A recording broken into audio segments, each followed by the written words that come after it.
So hey, it's another God Box moment. Today, I've been following that post I told y'all about, where there's a person I follow on Instagram and they just say any prayer requests, and then you got thousands of people with these prayer requests. It's just really remarkable. And one of the things I notice is that people are looking for their mate, God's perfect person. And so I guess that's what I want to talk about today. I want to talk about this. This is my wedding day. Probably one of the best days of my whole life, because I never thought I would have a wedding day, nor did I think I would marry such a remarkable man, such a godly man. So many of you know my history, and along with all the other consequences that come from addiction, drug and alcohol abuse, years since I was 17, comes not great relationships. And I just want to say I had a really bad picker.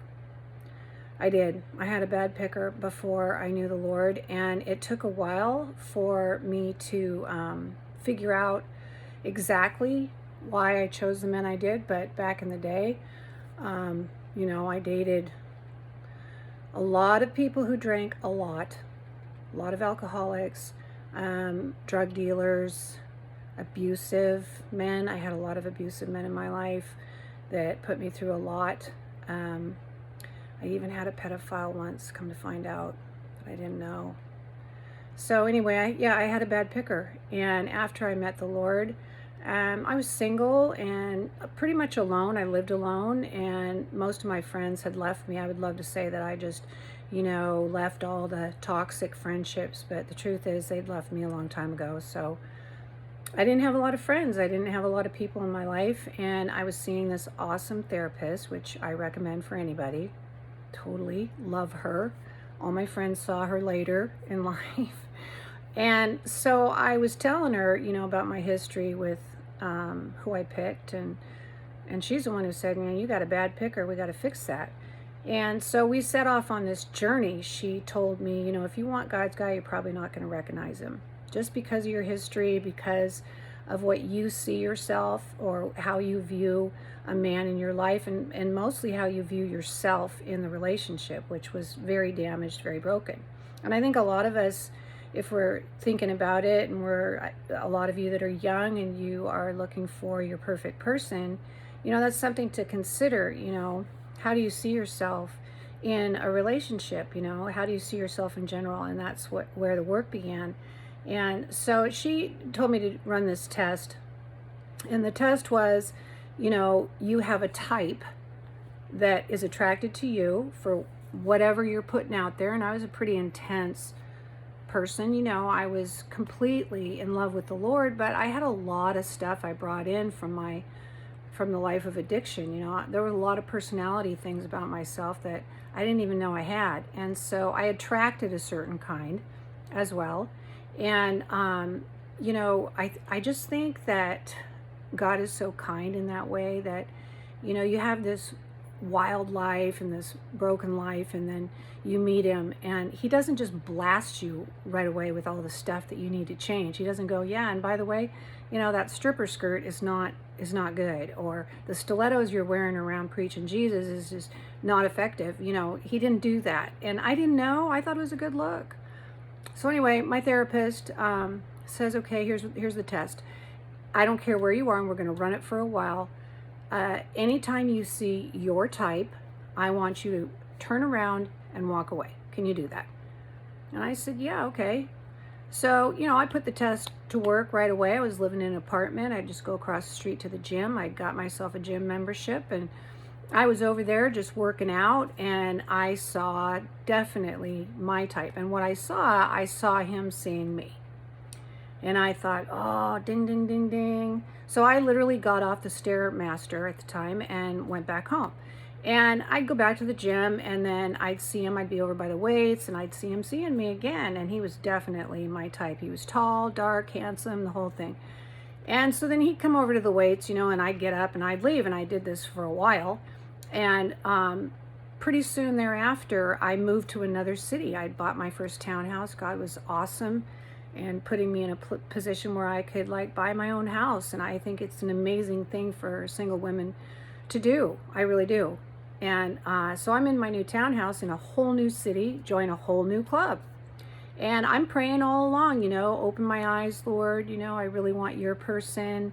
And I was working with my therapist, and I go down to the new gym and I'm lifting, and there comes the guy from the old gym. And I'm like, what is he doing here?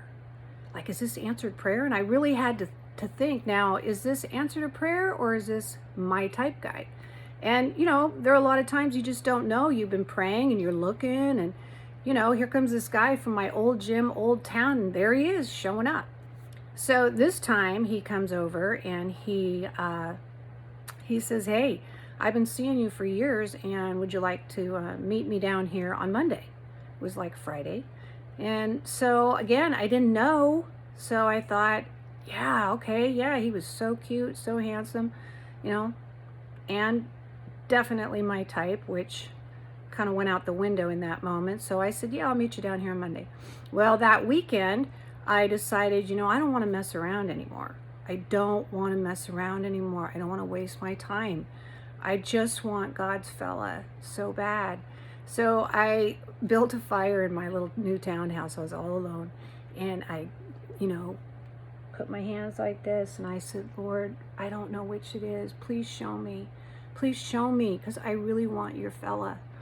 And so that Sunday, I'm getting ready. I'm going to go to church. I was totally late. I had to park across the street from the church and up a few blocks, and I'm running across the parking lot of this church, and that guy from the gym passes me, I kid you not, in some random church with his wife and his 2 kids. Totally married man. So that was the end for me. That was it. I was fully convinced that, I just need to wait on the Lord, and he's going to bring someone, and I am not going to recognize him because my picker is so messed up. Yeah, so anyway, I had prayed for some friends, and I was asked to go to a Bible study. And so I was at the gym, and I was looking good. Back then you wore the Jane Fonda onesie, that, the thong over your bike shorts. And again, I didn't know that was maybe attracting a different sort of guy, but I liked it. It was a good look. So I say, yeah, I'll go to this Bible study. And I'm still in my gym clothes, got the baseball hat on, got the onesie and the bike shorts, and I'm just like feeling it. And so I walk into this Bible study, and it's really quiet. And I look around, and all the girls are in like smock dresses, and the whole room is singing a cappella worship. And the girls are pure-faced. And instantly, I was in my thong onesie. And I have never felt so dirty. I just felt jaded. It was so loud. But they welcomed me, and I sat in there, and there was this one guy, I would chat up, tell him my stories, tell him my God stories. And, I was getting a look. I was definitely getting a look. I did not fit in there. I don't think they were used to someone like me, certainly not so talkative. And again, on the onesie, didn't help. But this one guy was sitting in the corner. He was sitting over by the fireplace, and he was just looking, and he was interacting with me, and he had this, I swear he wasn't 18. He looked so young, and he had this blonde hair that kind of came around like this, and he had these beautiful big blue eyes with lashes. And he responded, and he wanted to be my friend. And, I would have never dated him. I mean, he looked like my youngest brother and maybe younger, right? So anyway, we became friends, and he was just the most special friend. Well, in the end, this was my guy. This was my perfect person. I would have never, ever believed it if someone had told me that day in that Bible study. We were just friends, and he was kind, and he liked to talk about Jesus a lot like me, and we palled around, and he helped me in my townhouse when I had a flood, and we spent, I don't know, a year or so just being friends. And all of a sudden I just realized I'm at home with him. I can be myself. I don't have to be someone else putting on a show. Or, my relationship in this relationship with myself was authentic. And so I think that when you are looking for your perfect person, make sure that you're you in it, that you just feel like you and you can just be you, because that was one of the first things I noticed. I like me when I'm with him. And we got engaged and we got married. We've been married 25 years. We have gone through so much, and I cannot tell you how perfect he was for the hard seasons. The hard seasons, people would have left me. I'm telling you, the wrong man would have left me that fast. But we've grown together, and so I just want to encourage you to have new eyes to see. And if you got a bad picker, run the test, because it works.